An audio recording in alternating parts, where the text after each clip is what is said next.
Mari kita mengenal Yahudi di Madinah ketika pemerintahan baginda Nabi SAW. Assalamualaikum warahmatullahi taala wabarakatuh. Di zaman Nabi SAW di Madinah terdapat 3 golongan Yahudi terbesar. Itu yang pertama Bani Qainuqa, yang kedua Bani Quraizah, dan yang ketiga adalah Bani Nadir. Ketiga-tiga Bani Yahudi ini rapat dengan penduduk asal Madinah, iaitu Bani Qainuqa rapat dengan Bani Khazraj, manakala Bani Nadir dan juga Bani Quraizah rapat dengan Bani Aus. Namun begitu, ketiga-tiga ini mendapat hukuman daripada baginda Nabi SAW kerana telah melanggar piagam Madinah.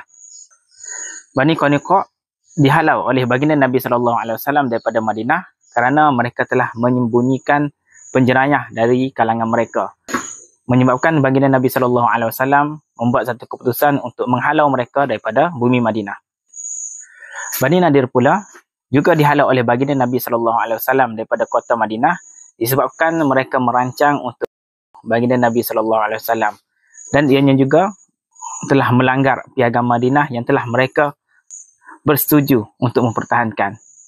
Manakala bagi Bani Quraizah pula, semua lelaki mereka telah dihukum bunuh dan wanita dan juga anak kecil mereka dijadikan hamba disebabkan mereka telah membelut dan juga mengkhianati negara ketika itu.